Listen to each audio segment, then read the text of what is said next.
Good elimination skills are important, so a great drag either way is a good weapon to have. Have your player place a ball on the far or opposite side of the markers to be dragged. This guarantees good separation between feet and ball. The stick needs to be in a vertical position, and to effect this, the left elbow needs to point away from the body. What is important now is that the first thing to move is the ball. If the right foot moves before the ball, it will usually result in a much smaller drag. Stress to your player that the bottom or right hand pulls the ball across. Finally, complete the drag with the ball well outside the line of the right foot, and then have the player move their body to the ball, not bring the ball back to their foot, and therefore defeat the purpose of a nice wide drag. The technique is the same as the left or right drag, however this time it is the right elbow that points away from the body. Make sure the ball moves first and is pushed across the body by the bottom or right hand. This will once again result in a nice wide drag.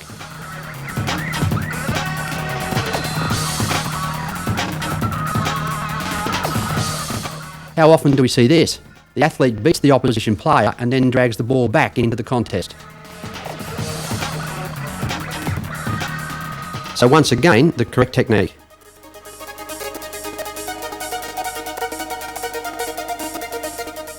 Be careful the player doesn't show too much ball to the opposition, therefore allowing a simple tackle to be made. You will notice that the player runs towards the far marker before dragging the ball. Running angles will assist the player in moving the defender away from the direction of the drag. With this drill, have your players eliminate the markers, but then let them decide which way they want to drag.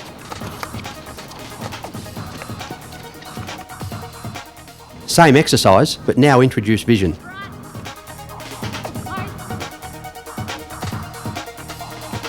In this small game of 3-on-2, the first team to drag all 3 sets of markers is the winner.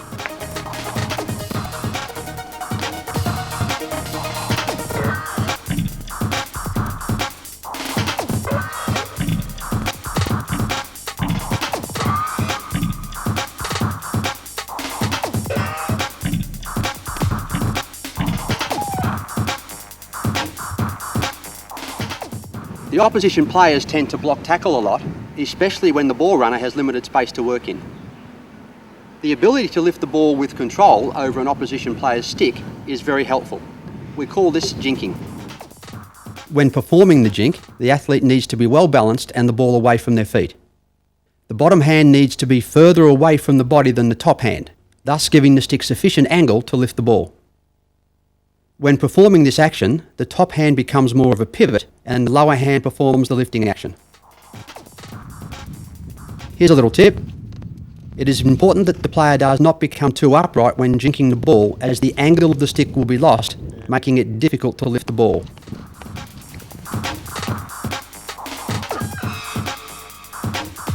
With the ball on the other side of the body, there is little technique change. The bottom hand is still furthest away from the body, the top hand plays the pivot role, and the bottom hand lifts the ball. When coaching the jink on either side of the body, it is important that the player does not lift the head of the stick too high. This will result in the ball being raised and possibly penalised for dangerous play. You will notice minimal movement of the stick head. This ensures that the ball does not get raised too high. The stick definitely doesn't need to end over the shoulder. Last tip on this one. It is much easier to jink a moving ball, so endeavour to get your players moving as soon as possible. Maybe start by jinking into an overturned marker or something. Get them mobile as soon as possible.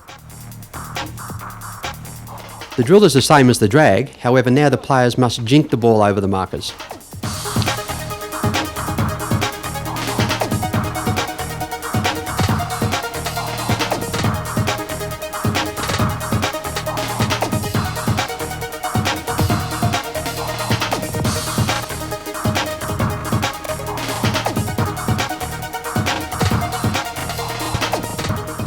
The key ingredients of good leading are timing and communication. If both these facets are worked successfully, the player should receive the ball in a more controlled situation. Here you can see the player leading to the four-stick side, however the ball is placed in the space created by the dummy lead. The player then cuts back inside the defender to receive the ball.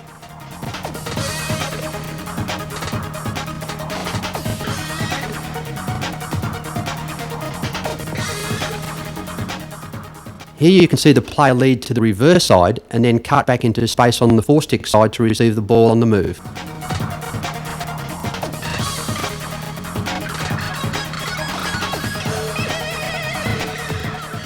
A player can also create space to receive the ball by changing the location of the trap. Here you can see by letting the ball pass across the front of the body, Carly can quite easily wrong-foot an opponent.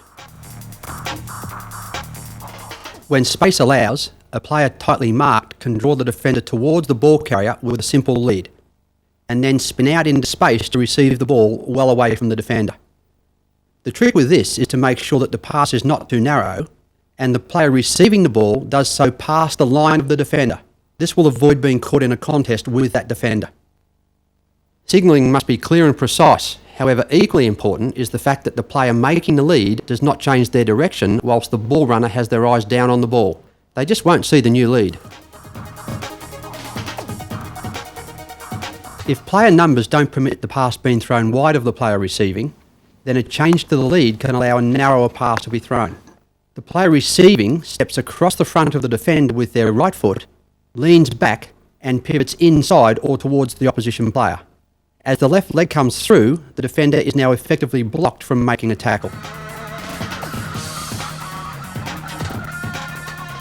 The ball carrier simply dribbles towards the player on the next point of the square. That player leads towards the ball carrier, bunt passes the ball, and then spins outside the marker to receive the ball on the run.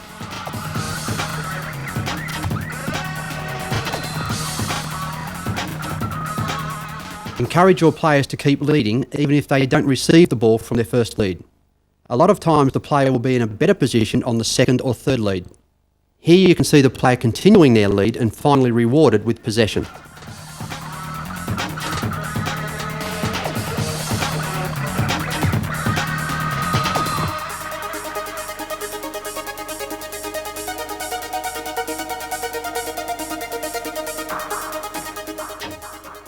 The slap is used a lot in our game today, and once perfected, gives the player a decided advantage in being able to disguise where the pass is thrown.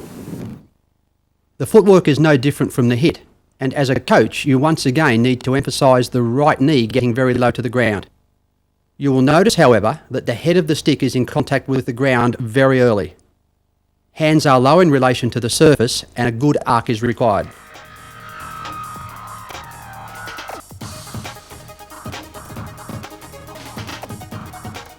To disguise the direction of the ball, the player either snaps their wrists early to hit left or keeps their wrists open to hit right. Notice that the footwork is always the same. It's the wrists that change the direction of the ball. Here is the same drill that we used for hitting, but now using the slap. To sharpen the player's skills, just make the square smaller.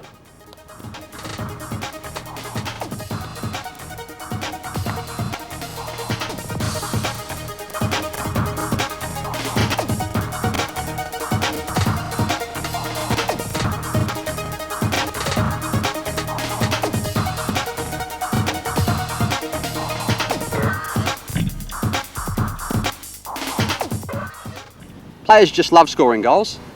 Here's some more shots to advance your player's shot selection.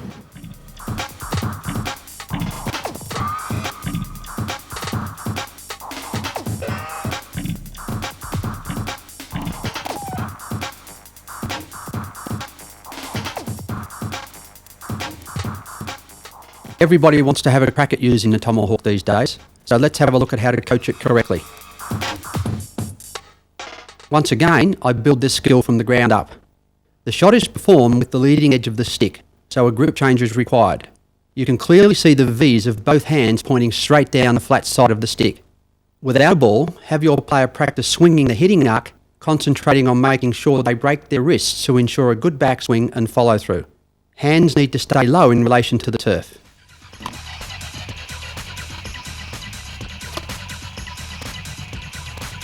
Having now introduced a ball, have your player raise their right leg and practice their hit from this position.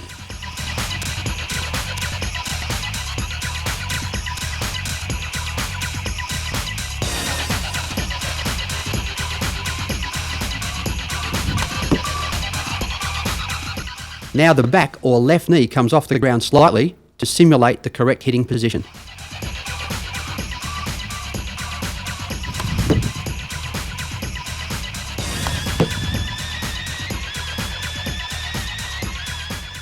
Here you can see the shot on the run and now clearly see the stages coming together.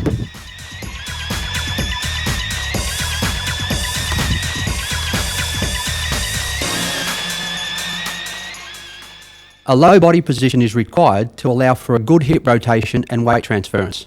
This will assist generating maximum power. The ball needs to be well away from the feet with the head of the stick following through to the target.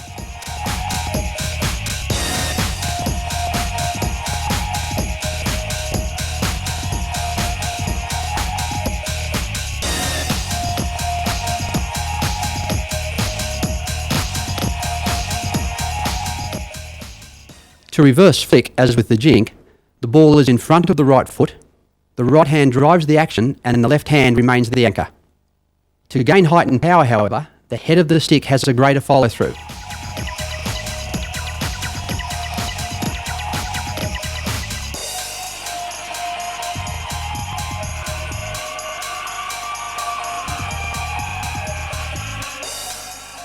If the player finds the ball behind the line of their right foot and no time to adjust the ball position, the player must find a way to lift the ball over the goalkeeper.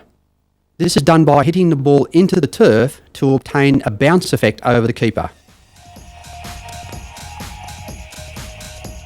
Contact is made on the top rear side of the ball and the player's hands can be either apart or together.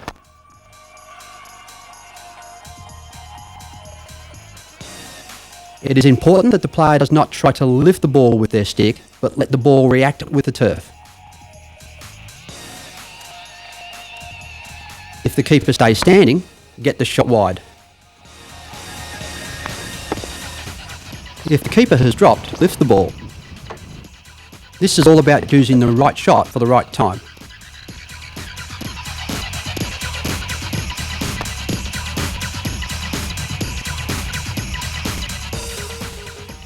If the keeper challenges the player and remains upright and mobile, have your player practice recognising where the keeper has placed the weight and shoot down that side. Why? Because the keeper can't adjust the leg that's got the weight on it.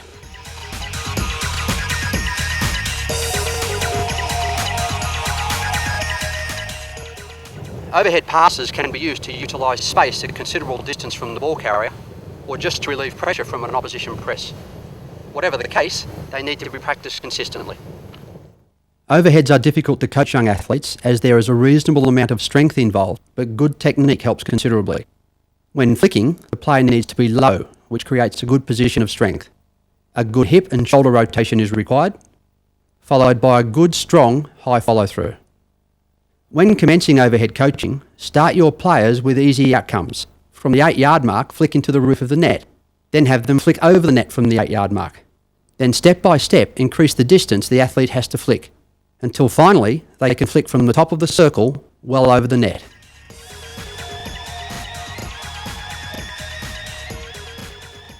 When coaching a 2-on-1 situation, the most important ingredient is recognition. In other words, the players realising that they do have a defender outnumbered 2-1. As you can see here, if the ball carrier runs a straight line, the defender will just drop away, channeling the ball runner away from their support player. If, however, the ball carrier tracks towards the defender will then tend to engage the ball runner, allowing a timely pass to the support player. Here's a tip for you. As soon as the defender is attracted to the ball runner, the pass must go.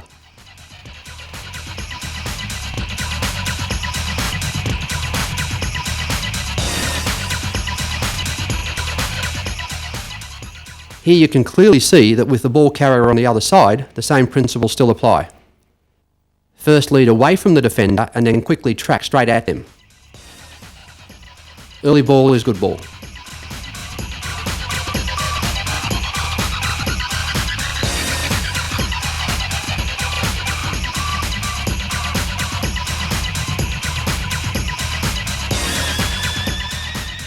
Three-on-twos are obviously a little more complicated than 2-on-ones due to more players being involved. However, not so hard to coach if you follow these simple rules. Once again, the players need to recognise that a 3-on-2 situation has occurred. Always have the ball with the middle player of the attacking 3 players. Endeavour to attack or move the back defender before any eliminations take place. So let's have a look. As you can see here, the ball starts with the middle player who tracks towards the deep defender. The player on the right of the ball carrier leads forward and away, endeavouring to attract the opposition player. As you can see here, the deep defender now sees the ball carrier as a threat and will tend to move forward to engage. Once this has occurred, a number of different eliminations can happen. In this instance, the ball carrier tracks back right to create a simple 2-on-1. The deep defender is now caught out of position and the pass left eliminates that player. In this instance, the player on the right keeps leading, attracting the opposition player with them. The ball carrier and left side player now have a simple 2-on-1 against the deep defender. Another option, of course, is once you have squared up the defenders, a simple through ball is thrown for the left side player to run onto. Good luck with this skill, and most importantly, be patient. It takes time. When transferring in any direction, the key ingredients are the positioning of the players. If they are in a straight line across the field or too high, they will be easily pressured by the opposition. 2. Hard, flat, accurate hits are required. And 3. Moving the ball quickly to avoid the opposition sliding across and jamming your players on the other side of the field. Being able to move the ball from one area of the field efficiently and effectively is important in today's game. Here's some simple around the back transfers. Here you can see a simple left to right transfer involving all the defensive line: left half, left fullback, and right half.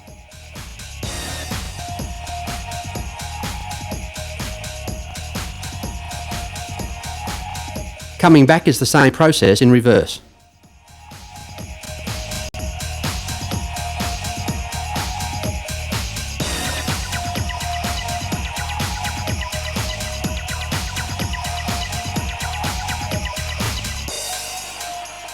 To speed the process up, or if an attacker moves onto the line of a pass, a defender can be bypassed in the sequence. Let's have a look. Here the right fullback is bypassed, and coming back the left fullback misses out.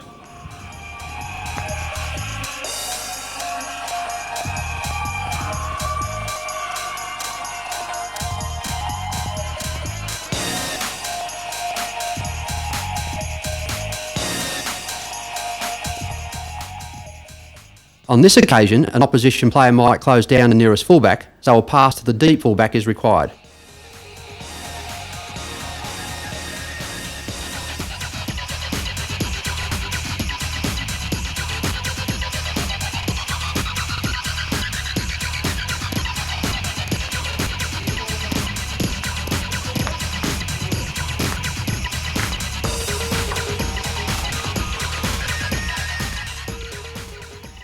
To assist your team's attacking strategies, your right fullback can drift towards the right half position, enabling your right half to push forward, playing a more attacking role. Here you can see the right fullback has drifted across the field and the right half has pushed forward a line.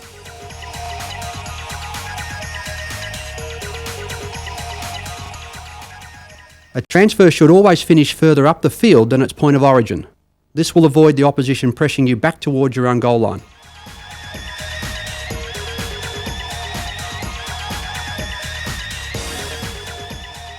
Finally, players receiving the ball out wide should avoid standing too close to the sideline. Doing so will limit their options, making it easier for opposition players to read the play. Moving in about 5 yards gives the receiver options down both sides of the defender, thus creating uncertainty in the defender's mind.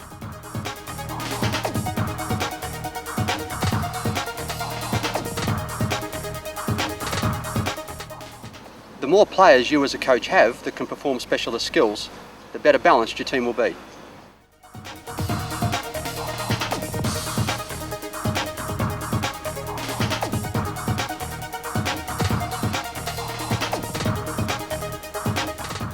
The starting position is well balanced, with the left leg aiming towards the target. Right foot outside the field of play. Hands are well apart to provide strength, with the ball commencing in the hook of the stick. When injecting the ball, it is important to get the ball moving first before applying full power.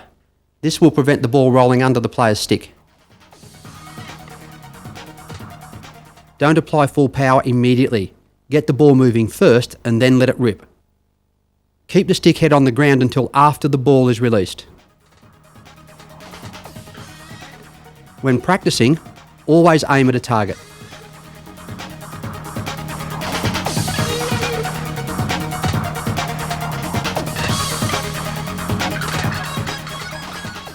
Athletes will use grips they are comfortable with, and if they trap the ball consistently, leave them alone. There are, however, some helpful hints to assist a novice trapper. Have the athlete use something on either hand or hands to assist them identify exactly where their stick is in relation to the turf. Here you can see the fingers being used. This prevents the stick being too far away from the turf and allowing the ball to run under the stick. When receiving the ball, the athlete should not move their stick forward, as this on many occasions will cause the ball to bounce or bobble forward. The stick also needs to be on a slight angle to keep the ball firmly on the surface. To release the ball, gently push towards the spot where the hitter has requested the ball be.